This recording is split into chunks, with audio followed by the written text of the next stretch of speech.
Bonjour, c'est le Cinéphile, et aujourd'hui, je vous ai fait une sélection de 5 films à regarder pendant les périodes de Noël.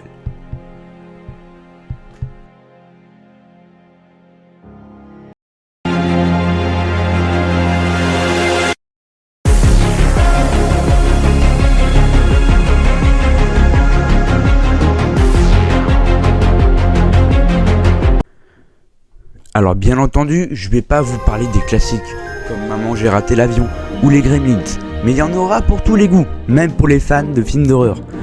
Pour la sélection, j'ai pris des films avec quand même un bon casting, mais des films pas trop connus. Si ça se trouve, vous en connaîtrez peut-être 1 sur 5. Ou si ça se trouve, vous les connaîtrez tous. Bon, ne perdons pas plus de temps, voici le premier film.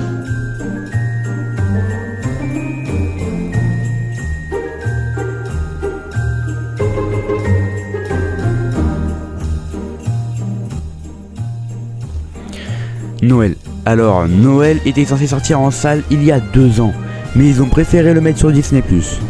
Et il a été plutôt apprécié. Alors, pour l'histoire, c'est assez simple. Noël Kringle est la fille du Père Noël. Alors que le Père Noël part à la retraite, son frère, Nick Kringle, prend sa place. Mais sentant son frère sous tension, elle lui suggère de faire une pause et de profiter de son week-end. Mais celui-ci disparaît, et pour le retrouver, il lance une mission de récupération pour retrouver le Père Noël. Alors dans le casting, nous avons Anna Kendrick qui joue notamment dans Pitch Perfect et Bill Hader qui joue notamment le rôle de Richie dans Sa 2 et aussi le rôle de Haggard dans Paul.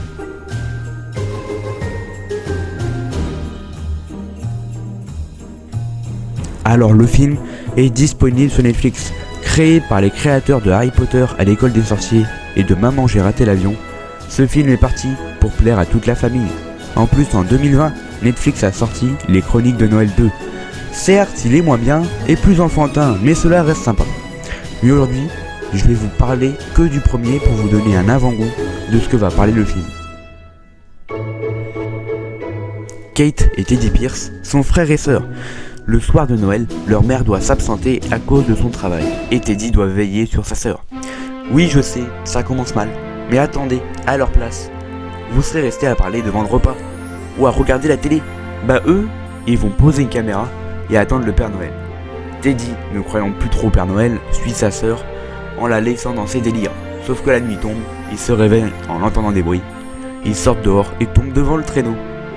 Ils décident de voir ça plus près en montant dans le traîneau. Le Père Noël remonte bien entendu dans le traîneau, ne sachant pas qu'il transporte des passagers clandestins. En découvrant cela, le Père Noël prit peur et lâcha les rênes, et le traîneau se crache. Leur mission, retrouver les rênes, réparer le traîneau et livrer les cadeaux, en moins d'1 heure avant le lever du jour. La limite d'âge, bien entendu, c'est un film tout public à regarder avec toute la famille.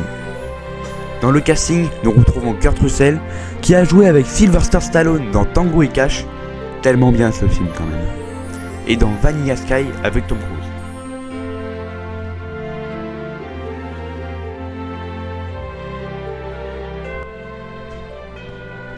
Ce film n'est pas encore disponible sur une plateforme de SVOD, mais il passe à la télé le 25 décembre à 21h10 sur TF1. Vous pouvez donc toujours le voir à cette date, ou plus tard si vous l'enregistrez. Kate traîne derrière elle une série de mauvaises décisions et erre dans Londres au son des grelots accrochés à ses bottes de lutin. Seul emploi qu'elle ait réussi à décrocher dans une boutique de Noël. C'est pourquoi elle n'en croit pas à ses yeux quand elle rencontre Tom qui semble voir en elle bien plus qu'elle n'en laisse paraître. Alors que la ville se pare pour ses plus beaux atouts pour les fêtes de fin d'année, rien ne semblait les persuader à nouer une relation.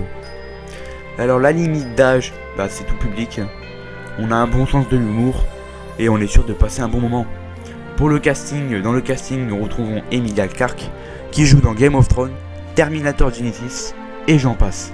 Mais aussi Emma Thompson qui a scénarisé le film mais qui y joue.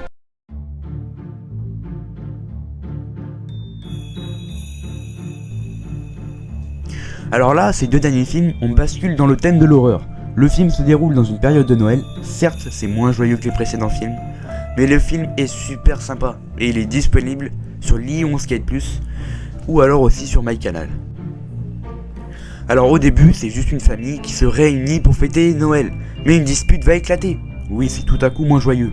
Et à la place de recevoir la visite du Père Noël, ils vont recevoir la visite d'un démon de Noël nommé Krampus. Pour la limitation d'âge officielle, le film est tout public. Mais perso, je trouve quand même qu'il devrait le mettre moins de 10 ans. Bah, y a pas de sang, y a pas de scène gore, mais on est quand même dans le thème de l'horreur, et ça peut effrayer les plus jeunes.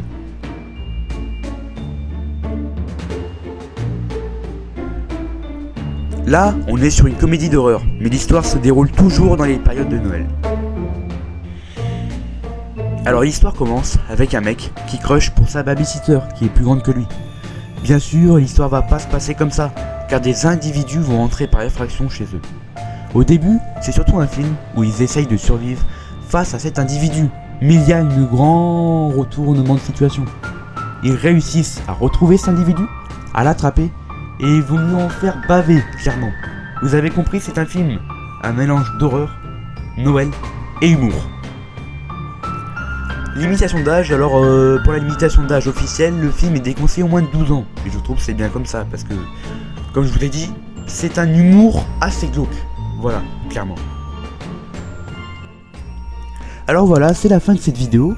Dites-moi ce que vous avez pensé des 5 films que je vous ai proposés. Peut-être que vous en connaissez pas, peut-être que vous les connaissez tous, c'est dommage, mais voilà. En tout cas, n'hésitez pas à liker, partager la vidéo et à vous abonner.